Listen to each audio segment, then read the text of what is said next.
You're listening to Out Loud and Live with JC Alvarez. Chucky, the maniacal menace masquerading as a toy, has been terrorizing fans since his big screen horror debut in 1988's Child's Play. Now bringing his brand of badness to the small screen, Don Mancini, creator and executive producer of the USA SyFy Network original series, reveals his longtime working relationship with the devilish doll, who returns for season 3, and the screams are coming from inside the walls of the White House itself. Don Mancini, what a pleasure to be talking with The cinematic legend behind the iconic, one and only Chucky. a character that means so much to so many people. You've had such a storied history with Chucky in this franchise. Can you share a little bit about that and give me a little bit of insight into your relationship with this character in this franchise? That's a broad question. Well, it's like, Um, it's like we can all remember the first film, and it's, here we are so many decades later, and Chucky's still terrifying us to death.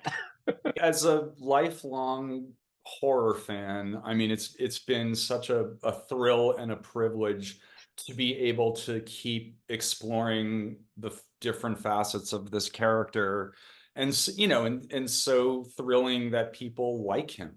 That you can't ask for more than that. And and the older I get, the more simply grateful I am for having that. Because I don't get tired of it. I mean, I'm a huge horror fan. I'm a Chucky fan. I would be a fan of this stuff if I wasn't doing it. So, um, I it's great. So that's how it's evolved. I think Yeah. I feel like I work for Chucky, but that's okay. He's people love Chucky, and he's been, an entree for many of us to like travel around the world and meet different, no, seriously, meet different people, Sure, yeah. and meeting people who simply want to talk about how much they enjoy what we do. So it's a really, lucky position to be in. So I'm very grateful to Yeah. Chucky, sir. Chucky is the boss. I mean, somebody who can, stand up the test of time next to in a genre that has given us, Michael Myers and Freddy Krueger. Chucky is amongst those guys. What do you think about him that makes him just as equal as those monsters? Well, I guess they came out around the same time. Late '70s to late '80s, that era, which now, looking back, seems so innocent in a way. I mean, it's a little before your time, but it really just did seem innocent. I think it's a little before your time. I think. Anyway, if not, good on you. But I think part of the reason for Chucky's longevity is that we do with even before we got to television and with the movies, it was always important to me and to David Kirshner, my producer, my fellow producer on all these movies, and now Nick Antosca and Alex Headland and Jeff Renfro and everybody. We want to like switch it up as much as we can. And I think that the constant reinvention of Chucky, I mean, I don't know, that's too strong a word, but we go for a crucially different vibe and tone with every movie and every season of the show. Right. And I think that that's one of the reasons that he's had longevity. Yeah, and now, Chucky's now in his third season. You're about to premiere the second half of season 3. You're able to translate this character from theatrical into serialized television. What were some of the challenges story-wise in moving his story from something that's, can usually be told in 2 hours to something that's now a serialized epic?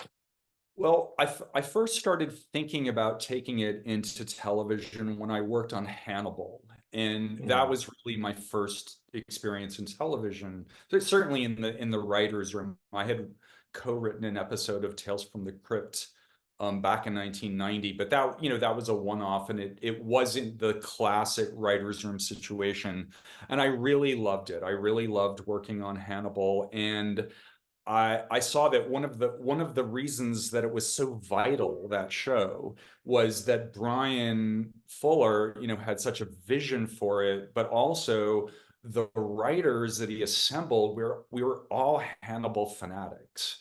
Mm, Going back, the movies, the novels. And so I realized that if I could do that with my own franchise, and I've been around now long enough that I meet, writers and yeah, executives who were like kids when the first movies came out and grew up on this stuff. So I thought, like, if I can hire people who were as passionate about Chucky as I was about Hannibal, that could help elevate the whole thing. And right. I think that really worked. There's things that happen in society that are reflective in the horror genre. It's sort of like at the time that things are occurring, it affects what is telling about the horror genre as far as like what is it that scares us. I find it very interesting that season three has moved into one of the most um, you know recognizable addresses in the United States, in the It's a world. scary place. I think we'd all agree it can be a scary place, and therefore it's ripe with metaphor. And that's what Right. you're always looking for in the horror genre. Right, exactly. It's seamless. It's like, you almost like think like when I first started seeing the previews for season three and then diving into season three, I was like, this is so seamless. This character who we've known from a very urban setting, this disarming toy that's possessed, to have him see him move kind of like up the echelon, you almost like wonder like what's next? Like, Chucky and on the space station. Well, as you're probably aware, that's one thing that people talk about. I mean, I've talked about it mostly in jest, but some people really want that. But, and maybe we'll do that someday, but it's not just or even really at all about just making it bigger. Right. It really is just giving it a new vibe. And I think Yeah. that me personally, and this probably says as much about my attention span as anything else. I like to switch it up because then it just makes it, exciting. And so I sort of like to do something different than what we just did, if that makes Right. sense. Yeah, and the throw through of this, this demonic character that we're following, sort of like his vengeance trail, his sort of like his angry prowl, makes great sense. And that's the excitement. And it's like, how many places can where in the world is Chucky next? It really makes for a very frightening and challenging storyline. Your heroes in Chucky in season three are hell bent on following him to DC.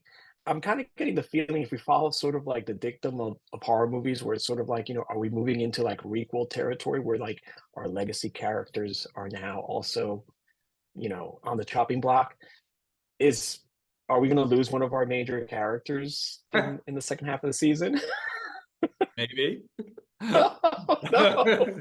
No promises. I mean, it's the horror genre. And I think, one of the things that we do, and it can be controversial because not everyone likes it, is we do, kill people we love. And I think that it's important to do that periodically to, keep one foot in the horror genre. I mean, Right. Chucky is fundamentally a horror comedy, but he's such a versatile character. He works with all the like lots of different tones, and sometimes it's important to touch that horror ground now and then. So no one's safe necessarily.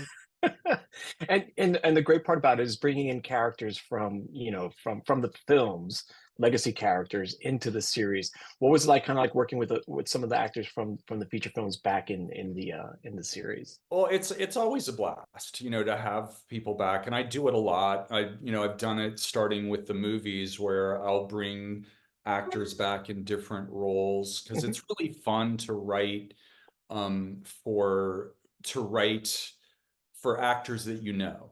Right. Um, and it's fun to like, give them new stuff that hopefully will challenge them or appeal to them as like something they haven't done much of before. So that's a lot of fun. And that is part of my motivation in bringing people back. The latest of which is, Brad. I mean, I work with Brad Mhm. continuously for almost 40 years now, but he hasn't been on set in about 10 years since Curse of Chucky. And even Mm, that was pretty small window. That was like 2 or 3 days.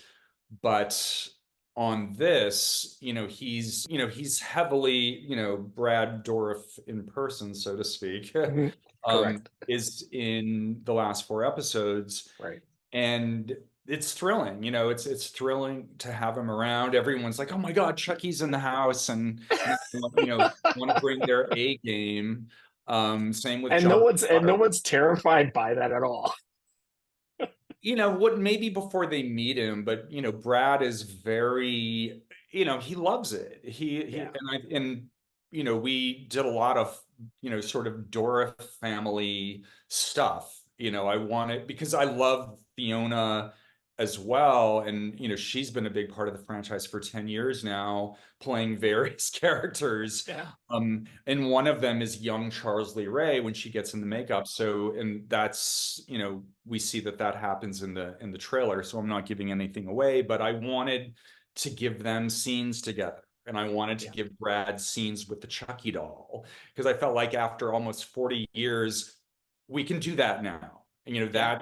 that will be appropriately mind-blowing to see, Right. Right. Yeah. in the meta way that we sometimes do. Yeah, you build this mythology, and it's just something so delicious for the fans to, like, sink their teeth into. As we start wrapping this up, because I know your time is valuable today, and the second half of the season will be premiering on USA and SyFy Network on April 10th. Sort of like, how do you see the horror genre right now? It's you've talked about how you've been able to, like, evolve it with the serialized television for Chucky.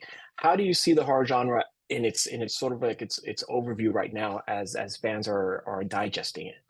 I think the horror genre is incredibly vital right now, and Mm, vital in the sense of necessary, but also it's thriving now. I yeah. think, we're seeing a lot of interesting,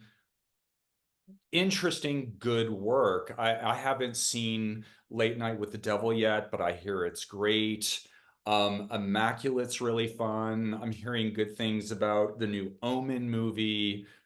I think it's been a really fertile time. Um, and it's fun to be able to contribute to that. One of the fun things about having the TV show is that we're putting a new hours worth of story and content every week, as Right. opposed to 90 minutes every few years. We have this sort of constant opportunity for constant engagement with the fans on social media, and that is mostly really fun. The great thing about what Chucky is doing is just pulling in all those morsels, and reestablishing this mythology that really almost goes back to the very beginning. That Yep. goes back to the very beginning. It's such a unique thing, but I got to tell you, I will never own a Chucky doll. um Fair enough. It's One like, happens it's to show up on your doorstep, then you're going to be terrified. Right? oh, Don, thank you so much for taking some time with me, and Thank congratulations you. on Chucky. And season three is the second half of season three will be premiering on April 10th on USA and on SyFy Network. And I'm sure the fans are looking forward to more Chucky. Fingers crossed on season 4. You've been listening to Out Loud and Live with JC Alvarez. My thanks to the remarkable Don Mancini for joining me and unboxing the secrets behind Chucky. Tune into the third season of Chucky, new episodes airing on USA SyFy Network at 9 p.m. Eastern and streaming on Peacock. For more entertainment and pop culture news, check out thefanzine.com, featuring a review of The First Omen, the terrifying prequel of the original horror classic, in theaters now. Thanks for joining me, and always stay tuned.